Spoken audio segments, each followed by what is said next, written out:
नमस्कार मित्रांनो, श्री स्वामी समर्थ. तुम्हा सर्वांचे मराठी गोष्टी यूट्यूब चॅनलमध्ये हार्दिक स्वागत आहे. चुकूनही या गोष्टी चहासोबत घेऊ नका. चहासोबत बिस्किटे, ब्रेड आणि स्नॅक्स खाणे सामान्य आहे. बहुतेक लोक न्याहारीसोबत चहा पितात, पण तुम्हाला माहीत आहे का की रिकाम्या पोटी चहा पिण्यापेक्षा हे जास्त धोकादायक आहे. चहासोबत काही गोष्टींचे सेवन केल्याने तुम्हाला अनेक समस्या निर्माण होऊ शकतात. चला तर मग जाणून घेऊया चहासोबत काय खाऊ नये. 1. हिरव्या पालेभाज्या. बरेच लोक जेवणासोबत चहा पितात, त्यात रोटीसोबत हिरव्या भाज्यांचाही समावेश होतो. हिरव्या पालेभाज्यांमध्ये असलेले गोइट्रोजन्स थायरॉइड ग्रंथीद्वारे आयोडीनच्या शोषणात व्यत्यय आणतात आणि आयोडीनची कमतरता निर्माण करू शकतात.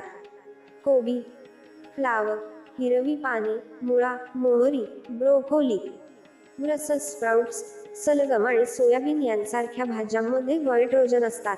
2. कच्च्या गोष्टी. कोशिंबीर, अंकुरलेले धान्य किंवा उकडलेले अंडे यासारख्या कच्च्या गोष्टी चहासोबत घेतल्याने तुमच्या आरोग्याला आणि पोटाला हानी पोहोचते. 3. हळद असलेल्या गोष्टी. जर तुम्ही चहासोबत किंवा चहा घेतल्यानंतर लगेचच अशा गोष्टी खात असाल ज्यामध्ये हळदीचे प्रमाण जास्त असेल तर ते तुमच्यासाठी हानिकारक ठरू शकते.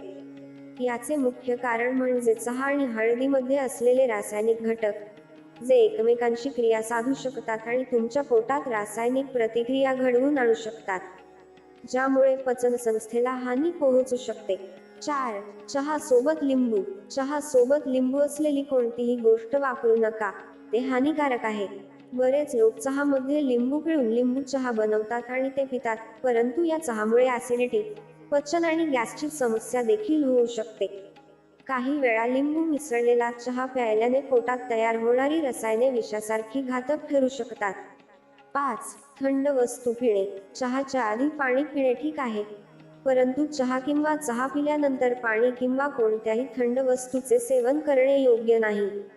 चहा प्यायल्यानंतर लगेच पाणी प्यायल्याने पचनसंस्थेवर वाईट परिणाम होतो आणि त्यामुळे ॲसिडिटी किंवा पोटाच्या इतर समस्याही होऊ शकतात. मित्रांनो, जर तुम्हाला हा व्हिडिओ आवडला असेल तर व्हिडिओला एक लाईक करायला विसरू नका.